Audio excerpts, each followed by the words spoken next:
Let's look now at what Jung called the shadow. One typical nightmare is that one is pursued by some terrible or demonic or unknown power, and one runs and runs for one's life, and knowing all the time in the dream that finally they will get one. And you hide, and you can't hide, and they will see you, and you look for another hiding place, and they will discover you again, and you run and run. Persecution always means something wants to come to us.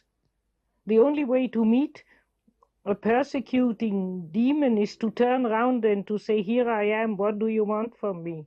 Then the nightmarish pursuer generally changes face.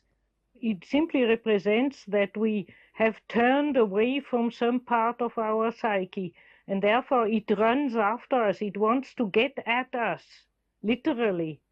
But we don't want it.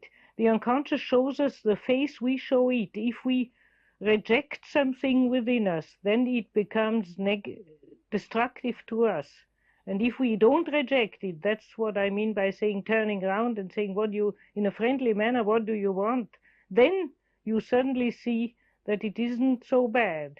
Then you have a chance that whatever pursues one shows a more amenable face, and that one can make some pact with it or some arrangement. The shadow is the name we generally use for persons of the same sex appearing in dreams, which very often have a slight inferior quality or opposite quality to the ego of the dreamer. The shadow can be our inferior side, our best enemy, so to speak, but can also just be our other side. A beautiful couple of ego and his shadow are, for instance, Don Quixote and Sancho Panza, the one being completely crazy and unrealistic, and the other being a body man, down to earth. They can't live without each other. Sancho is not evil and Don Quixote is not only good, but they are a typical example of the ego and its shadow in 1,000 forms. With our framework well in place, we turn now to the interpretation of modern dreams. Beginning with men, we see how dreams reveal an unlived shadow side. The shadow is the same gender as the dreamer. I think it's really important that we recognize, too, that in our society, when the feminine is mentioned, people tend to think we are talking about women.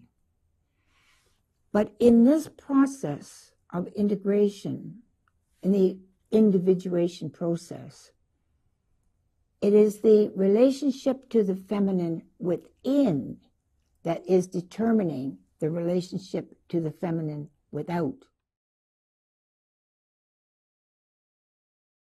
Inside everyone lurks the shadow. Behind the mask we wear for others, beneath the face we show ourselves, lives an unknown side of our personality. At night, when we lie helpless in our sleep, its image confronts us face to face. Dr. von Franz, dreams show us our unlived life through the figure of the shadow. Psychologically, what is the meaning of the word shadow? That is simply a name we use for the fact that most people are not fully aware of all their personality traits. We like to imagine ourselves as being intelligent or generous or good-natured or practically gifted and whatnot. And there are other qualities of our conscious personality, inferior qualities, which we know somewhere. I mean, the surroundings tell us about them generally, and in quarrels it comes out. But we tend to push it into the shadow. We don't look at it. And when we think about ourselves, we forget about these qualities. Only our best friends and people we live with, our marital partners, can generally very clearly point out these more inferior traits. Can the shadow also take a positive form? because of wanting to play a social role, most people identify more with their positive qualities, and therefore the shadow is generally more awkward, inferior, sometimes a bit evil, or socially unadapted. But that is not always so. There are people who prefer to live their worst side, and then their shadow is positive. There has been made studies among criminals who live, so to speak, the worst side of their personality, and then they have a positive shadow. They have a well-meaning helper of man as a shadow figure. But the normal average is that we identify or prefer to identify more with our positive and developed traits of character, and therefore push more the inferior side into the shadow. The most famous example is Mr. Jekyll and Mr. Hyde. That is a literary representation where we can really see how man and his shadow live together and act upon each other. Everybody casts a shadow, so to speak, by the very fact that we are, for instance, if we use a lot of intellectual thinking, our feeling will be relatively inferior or undeveloped because we don't give it enough time. Or somebody who works mostly with machines and technical things tends to neglect his fantasy, his passive fantasizing, or his artistic gifts. And so so the shadow, if we repress the shadow, we are only half people. That's why there are in literature such tales that the devil steals the shadow from people, and then they are, so to speak, in the claws of the devil, because we need a shadow. The shadow is what keeps us down to earth, which reminds us of our incompleteness, and which also provides us with complementations. We would be very poor if we were only what we imagine to be. While you are looking at our shadow nose, it is important to remember that the shadow is not always dark, mean, dangerous, evil. Shadow for Jung means those parts of the same gender self that are still in the unconscious, unknown to our conscious ego. Is it possible to actually diagnose a disease from a dream? After the event, one can say so, but I wouldn't have dared to say so ahead of time. I would have only said you are living against your own instincts, and that will very likely end up in some kind of disease. Because it's obvious, if you eat too much or too little, or if you sleep too much or too little, if you do anything against your instinct, you are likely to catch a disease. As if the dream says you did not get the shock from outside, you got it from your own nature, which reminds one of the fact that Jung once said, there is no difficulty which we ultimately are not to ourselves. We are our own difficulty. So I would say that is now achieved in our modern world. A woman can live her sexual life as she likes. And so that is no longer the problem. Now comes the much bigger problem, namely a liberation of the heart. That is that's the program of the next 50 years.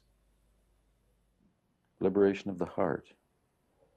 There are two possibilities of human connection. The one is technical, by the boss and the employee, the bus conductor and the passenger and so on, and that is organized by rules, and even organized nowadays by psychological rules.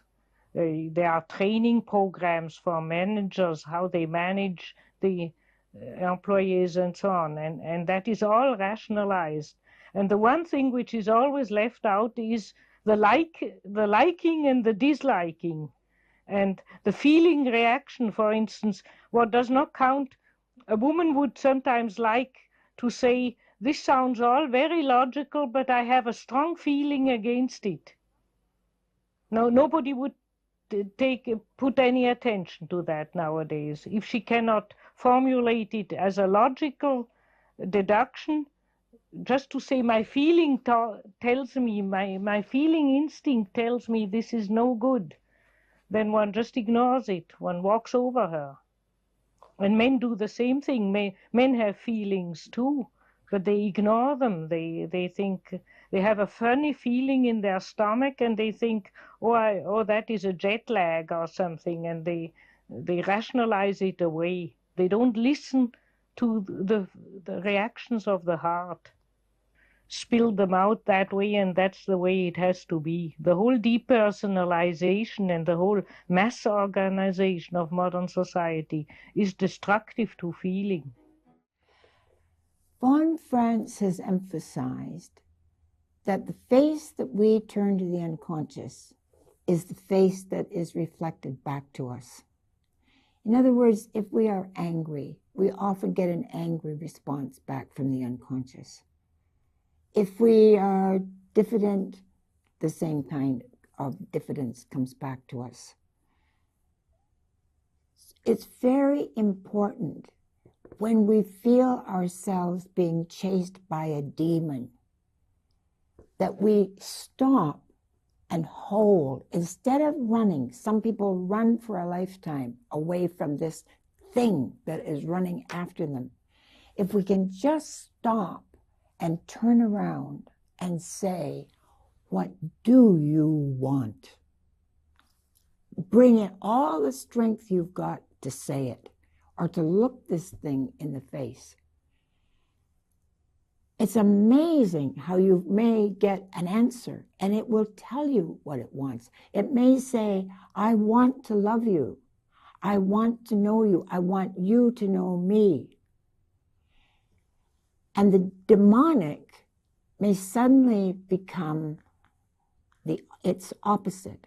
Remember those two energies that are in opposition, the contraries that make that huge energy once it starts to move. So to turn around and face that energy may be to turn the devil into Christ. Remember, Satan and Christ were half brothers. And Lucifer does mean morning star.